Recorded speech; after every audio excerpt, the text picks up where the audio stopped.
नमस्कार मित्रों, जय श्री कृष्ण। आप सब श्री बागेश्वर संस्कृत महाविद्यालय अंतर्गत चालनारा ऑनलाइन एज्युकेशन सीरीज में आप सबનું ખૂબ ખૂબ સ્વાગત છે। મિત્રો, ધોરણ 12 અંગ્રેજી વિષયમાં આપણે છેલ્લા 2 યુનિટનો અભ્યાસ કરેલો। પહેલું યુનિટ અને બીજું યુનિટ। હવે આપણે ત્રીજા યુનિટની શરૂઆત કરવા જઈ રહ્યા છીએ। ત્રીજું યુનિટ છે જેનું ટાઇટલ આપેલું છે મેનેજ યોર સ્ટ્રેસ। તમારા તણાવને નિયંત્રિત રાખો અથવા તણાવને નિયંત્રિત કરો। મિત્રો, અહીં સામાન્ય રીતે એવું જોવા મળે છે કે આજના ભાગદોડ ભર્યા જીવનમાં ભાગદોડ બહુ છે, તો આવા જ ભાગદોડ ભરી જીવનમાં આપણે કેટલીક વખત તણાવના શિકાર થઈ ગયા હોય છે। તો આ તણાવ છે એનાથી કઈ રીતે રિલેક્સ થવું એના વિશેની કેટલીક વાતો અને કવાયતો એ આ પ્રકરણમાં એનો સમાવેશ કરવામાં આવ્યો છે। તો આજના જે યુગમાં મનુષ્ય છે એ ભૌતિક સુખની દોડમાં એટલો બધો આગળ નીકળી ગયો છે કે તે પોતે પોતાના મન અને ઈચ્છાઓ એને બેલેન્સ નથી રાખી શકતો। મિત્રો, એવું કહેવાય છે કે આપણું મન, લાગણીઓ અને શરીર આ ત્રણેય વસ્તુઓ સાથે મળીને કામ કરતી હોય છે।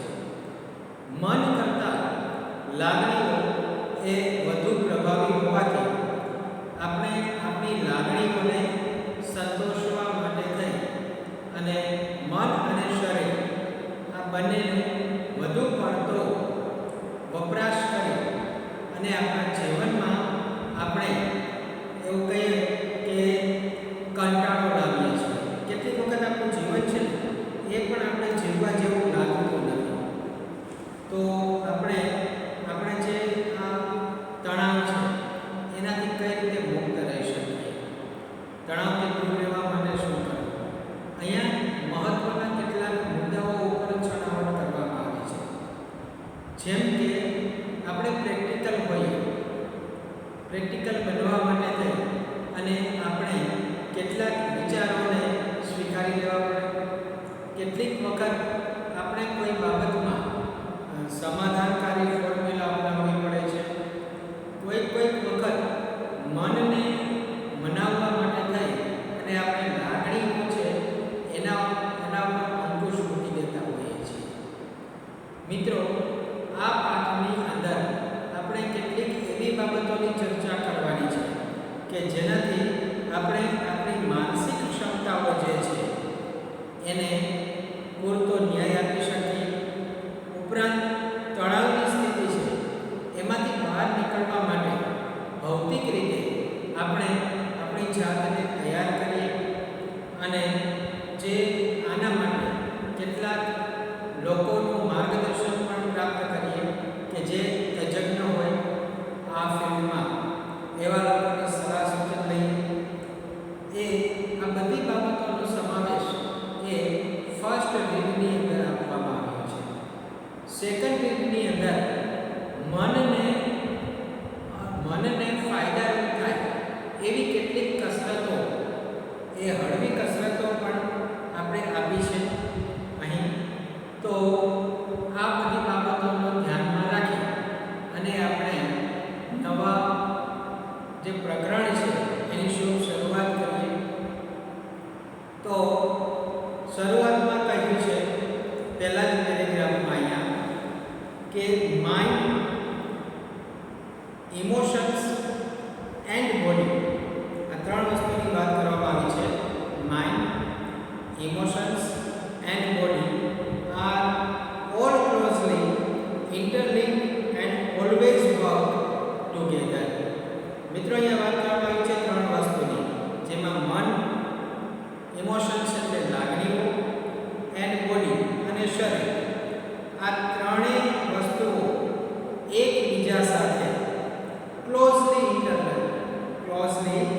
એકબીજા સાથે જોડાયેલા હોય છે.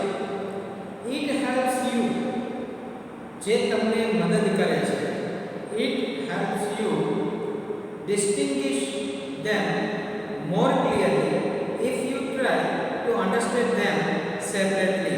જો આ બધી વસ્તુને તમે અલગ અલગ રીતે સમજવાનો પ્રયાસ કરશો તો અથવા એને અલગ તારવવાનો પ્રયાસ કરશો તો તમને એ સરળ પડશે. એવું કહે છે, your mental capacities are your abilities. કહે છે કે તમારી માનસિક સ્થિતિ છે તે જ તમારી ક્ષમતા પુરવાર કરે છે. માટે your mental capacities are your abilities to concentrate, to take in new information, to remember old and new information and to be in a position to think logically. મિત્રો, અહીંયા તમને કહે છે કે તમે એકાગ્રચિત બનો અને નવી માહિતી એને એકઠી કરો. એ બીજું કે જૂની તેમજ કોઈ નવી માહિતી છે એને યાદ કરો, એને તર્કબદ્ધ રીતે વિચારવાની જે ક્ષમતા છે એને તમે કેળવો. તમારી એ બધી તમારી માનસિક ક્ષમતાઓ ગણાય. એવું અહીંયા કહે છે, you need your mental capacity in order to study, to work, to impose a constructive and workable order on your life. તમારા અભ્યાસ માટે, તમે કામ કરતા હો એ કામ માટે, તમારા જીવનમાં કંઈક નવું સર્જનાત્મકતા તેમજ ક્રિયાશીલતાને લાવવી હોય તેના માટે, તેમજ રોજબરોજનો rational day to day decisions, રોજબરોજના જે નિર્ણયો, ચુકાદાઓ તમારે લેવા પડતા હોય છે એ ચુકાદાઓ લેવા માટે આપ લોકોને માનસિક રીતે સજ્જ ક્ષમતાની જરૂર પડે. ફોર એક્ઝામ્પલ, અહીંયા એક ઉદાહરણ આપી અને સમજાવવાનો પ્રયાસ કરવામાં આવ્યો છે. If you had the choice of walking to work or taking the car, કહે છે કે તમારે કામ કરવા માટે ચાલતા જવું કે ગાડી લઈને જવું, એ બેમાંથી જો કોઈ એકની પસંદગી કરવાની થાય, it was raining hard and you had a call could lead you to the decision that it was better to take the car. મિત્રો, તમારે કામ પર જવું છે. એ કામ પર જવા માટે તમને તમારે પગપાળા ચાલીને જવું છે કે ગાડી લઈને જવું છે, બેમાંથી એકની પસંદગી કરવાની થાય ત્યારે એમાંથી તમારે કયું પસંદ કરવું એ તમારા મનમાં ચાલતા વિચારોને અનુકૂળ હોય એવું આપણે પસંદ કરીએ. કે કેટલીક વખત એવું બને કે આપણે કોઈ જગ્યાએ મોડું પહોંચવાનું હોય અને ત્યાં વહેલું પહોંચાઈ જાય તો આપણે એવું લાગે કે થોડો સમય આપણે કોઈ જગ્યાએ પસાર કરીએ તો મોડા પહોંચીએ એવું કંઈક આયોજન કરીએ. પણ કોઈ જગ્યાએ સમયસર પહોંચવાનું છે અને મોડું થાય એવું છે તો પછી આપણે ચાલતા જવાનું પસંદ ના કરીએ, પરંતુ બાય કાર, ગાડી લઈને જઈએ. હવે એવું કહે છે કે માની લો કે તમારે કામ પર જવાનું છે, તમારી પાસે બે ઓપ્શન છે, પગપાળા જવું કે ચાલીને જવું અથવા તો ગાડી લઈને જવું. પરંતુ માની લો કે તમને એ સમયે શરદી થઈ ગઈ છે અને સખત વરસાદ પણ ચાલુ છે. હકીકતને આવી ધ્યાનમાં લઈ અને આપણે નિર્ણય શું લેવો જોઈએ તો કે ચાલતા જવાને બદલે ગાડી લઈને જવું એ જ સાચો નિર્ણય કહેવાય. That would be a rational decision based on the current circumstances. આગળ કહે છે કે આવી પરિસ્થિતિને ધ્યાનમાં લઈ અને જે આ નિર્ણય લેવામાં આવ્યો હોય એ નિર્ણયને વિવેકપૂર્વકનો નિર્ણય ગણવામાં આવે, એવો જ વિવેકપૂર્ણ નિર્ણય ગણાય. આગળ કહે છે the mind is the rational logical part of you that helps you to make unemotional choices, to store the retrieved information and to order and calculate. મન છે એ તમારો વિવેક અને તર્કપૂર્ણ અંશ હોય છે કે જે તમને ભાવનાત્મક પસંદગી કરતા તમને અટકાવવા અથવા તો ભૂલાઈ ગયેલી માહિતી છે એને મેળવી એનો સંચય કરવા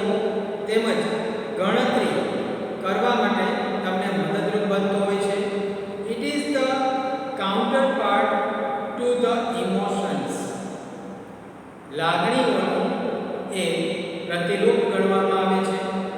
a good example of the interaction. મિત્રો અહીંયા વાત કરવામાં આવી છે કે પરીક્ષાનો ભય ઘણી વખત આપણે સતાવતો હોય છે. Between mind and emotions is exam nervous. મિત્રો પરીક્ષા વખતનો જે ભય છે એ પરીક્ષા વખતનો ભય છે મન અને લાગણી, આ બંને વચ્ચેની ક્રિયા પ્રતિક્રિયાનું એક ઉત્તમ અને સારું ઉદાહરણ પૂરું પાડે છે. Your mental capacity has help you retain what you have revised. You know your stuff, but when you enter the exam room and start getting emotional by expecting difficulties and imagining failure, all of a sudden the carefully stored information is no longer available. આગળ કહે છે કે તમે વાંચન કર્યું હોય એ સમયે પરીક્ષાની પૂર્વ તૈયારી માટે તમે એ વાંચીને કંઠસ્થ કરી ગયા હશો અને માનસિક જે સજ્જતા છે, ક્ષમતા છે, એને જાળવી રાખવાનું આપણે વાંચન દ્વારા કાર્ય કરીએ. તમારે શું લખવાનું છે એ તો તમે જાણો છો, તમને ખબર છે પરીક્ષામાં તમને શું લખવાનું છે. પણ જ્યારે આપણે પરીક્ષા સમયે પરીક્ષા ખંડમાં દાખલ થઈએ ત્યારે નાપાસ થવાની જો આપણે વિચાર આવે, કલ્પના માત્ર આવે તો એના ભયથી લાગણીશીલ આપણે થઈ જઈએ છીએ ઘણી વખત. અને એકાએક આપણે જે દિમાગમાં કંઠસ્થ કરેલું છે એ માહિતી છે એ તમને ધીરે ધીરે દિમાગમાંથી દૂર થયેલી હોય એવું લાગવા લાગે છે અને આપણે એને ભૂલી જઈએ છીએ. Your emotions have guided the way to your inner information store.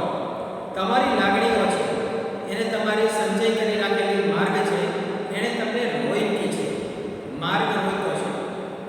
Do you find yourself reacting in any of the following ways? શું તમે નીચે દર્શાવેલ કોઈ રસ્તામાંથી કોઈ એક પર પ્રતિક્રિયા આપી શકો છો? આપો છો પ્રતિક્રિયા? એવો અહીં આપણે પ્રશ્ન પૂછ્યો છે. નીચે કેટલાક મુદ્દાઓ આપેલા છે, આના ઉપર આપણે શું પ્રતિક્રિયા આપીએ છીએ એની વાત કરતા આગળ કહે છે. પહેલો મુદ્દો, you find it difficult to concentrate on things. તમને ઘણી બધી બાબતો ઉપર એકચિત થવાનું મુશ્કેલ લાગતું હોય. એક સાથે ઘણી બધી બાબતો ઉપર આપણે કોન્સન્ટ્રેટ કરવાનું થાય, ધ્યાન કેન્દ્રિત કરવાનું થાય તો ઘણી વખત આપણે મુશ્કેલ લાગે. બરાબર?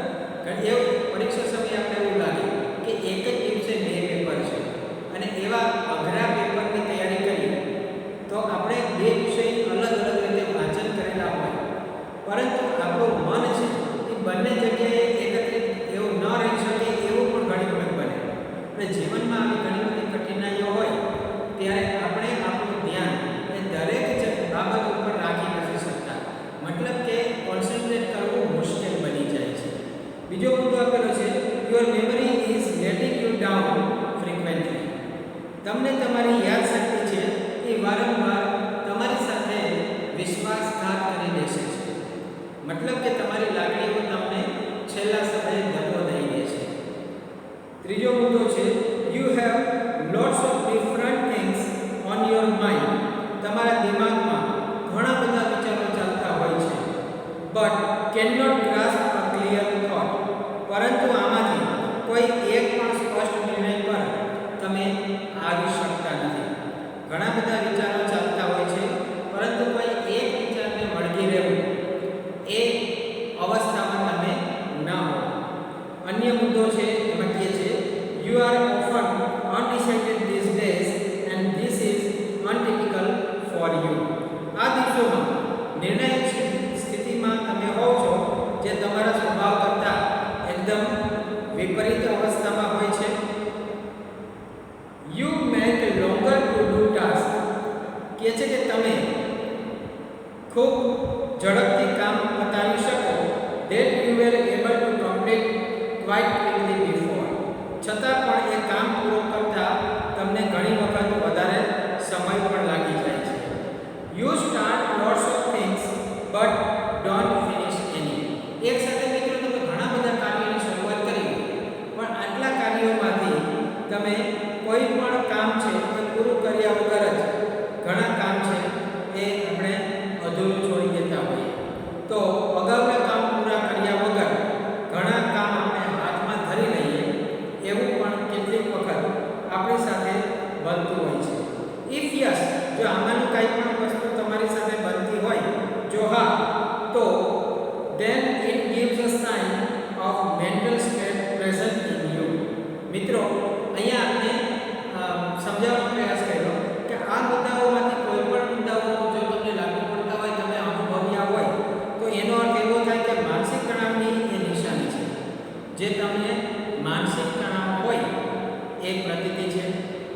The better you deal with stress કે છે કે જેટલી સારી રીતે તમે તણાવને ઉકેલવાનો પ્રયાસ કરશો the less your mental capacity will be affected એટલી તમારી માનસિક ક્ષમતા ઉપર એની અસર છે એ ઓછી વર્તાશે.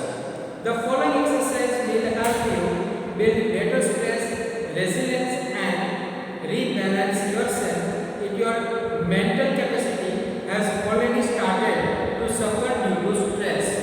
અહીંયા આપણે સમજાવવાનો પ્રયાસ કર્યો છે કે જો તમારા તણાવને લીધે માનસિક ક્ષમતા ઉપર કોઈ જાતની અસર તમારી દિમાગ ઉપર મન ઉપર થઈ ચૂકી હશે તો નીચે આપેલી કેટલીક કવાયતો કે કસરતો છે એ કરવાથી તમને એ પરિસ્થિતિ છે એનું નિયમન કરવા માટે ઉપરાંત તમારી જાતને એ સંતુલન સ્થાપવા માટે તમને આ વસ્તુ મદદરૂપ બનશે. તો અહીંયા આપણે શરૂઆતમાં જે બેઝિક ઇન્ફોર્મેશન આપેલી છે કે દિમાગ, લાગણીઓ અને શરીર આ ત્રણેય વસ્તુઓ એકબીજા પર અવલંબિત છે પરંતુ બધા પર સમાન રીતે કોન્સન્ટ્રેટ કરી શકાતું નથી. પરિણામે આપણે તણાવનો ભોગ બનતા હોઈએ છીએ. કેટલીક વખત પરીક્ષા ખંડના દાખલ થઈએ એ પહેલા વાંચેલું છે એ પરીક્ષા ખંડમાં દાખલ થતા જ ભૂલી જવાય. કેટલીક વખત આપણે પહેલાથી જ નકારાત્મક વિચારો આવતા હોય છે કે આટલું વાંચ્યું છતાં પરીક્ષામાં જ્યાં પેપર હાથમાં આવે અને કદાચ મને દિમાગમાંથી આ બધું જતું રહેશે તો આવા ભયને લીધે ઘણી વખત આપણે સહન કરવું પડતું હોય છે. તો આવા તણાવમુક્ત જીવન કઈ રીતે જીવવું, આ તણાવમુક્ત જીવન જીવવા માટે કેટલીક હળવી કસરતો અને અન્ય કેટલાક ઉપાયો એ પાઠમાં અહીંયા આપણે સૂચવવામાં આવેલા છે. આ સૂચનોનું યોગ્ય રીતે પાલન કરી અને જીવનમાંથી જે લાગણીઓ છે, નકારાત્મક વિચારો છે એને આપણે પ્રભાવી બનતા અટકાવી શકીશું. એવા પ્રયાસો આપણે હાથમાં ધરીશું. અહીંયા કેટલાક મુદ્દાઓનું આપણા પર ધ્યાન કેન્દ્રિત કરવામાં આવ્યું છે. આ મુદ્દાઓમાં સ્ટોપ ઓવર થિંકિંગ નામનો એક મુદ્દો છે જેનો અર્થ એવો થાય કે વધુ પડતો વિચાર છોડો, વધુ પડતું વિચારવાનું છોડી દેવું. બીજો એક મુદ્દો આપેલો છે સેલ્ફ હિપ્નોટાઇઝ. હિપ્નોટાઇઝ કરવું મતલબ કે સંમોહિત કરવું. અને કોને સંમોહિત કરવાના છે? ખુદને, બીજા કોઈને નહીં. ખુદને આત્મસંમોહિત કરો એવો અર્થ છે. ત્રીજો જે મુદ્દો છે તો સ્ક્રીન એક્સરસાઇઝ. આ સ્ક્રીન કવાયત છે, સ્ક્રીન કસરત છે. આ ત્રણ મુદ્દાઓ છે એ મુખ્ય આપેલા છે જેના આધારે આપણે આપણા જીવનમાંથી જે આવતો તણાવ છે એ તણાવને દૂર કરી શકીએ છીએ, દૂર કરવાનો પ્રયાસ કરવો જોઈએ. તો મિત્રો આ ભાગમાં આપણે અહીંયા સુધી અભ્યાસ રાખીશું. ફરી પાછા જ્યારે આપણે મળીએ ત્યારે આ ત્રણ કસરતો આપણે મુખ્ય જે છે એના વિશે વાત કરીશું. એક તો સ્ટોપ ઓવર થિંકિંગ, વધારે પડતો વિચારવું. બીજું સેલ્ફ હિપ્નોસિસ જેને આત્મસંમોહન કહેવાય. અને ત્રીજું ધ સ્ક્રીન એક્સરસાઇઝ. આ ત્રણેય મુદ્દાઓનો વિસ્તૃત રીતે અભ્યાસ કરીશું. તો આજે અહીંયા સુધી આપણે અભ્યાસ રાખીશું. ફરી વખત જ્યારે પાછા મળીએ ત્યારે જે કવાયતો છે એના વિશે આપણે ધ્યાન કેન્દ્રિત કરશું. ત્યાં સુધી સૌ વિદ્યાર્થી મિત્રોને જય શ્રી કૃષ્ણ.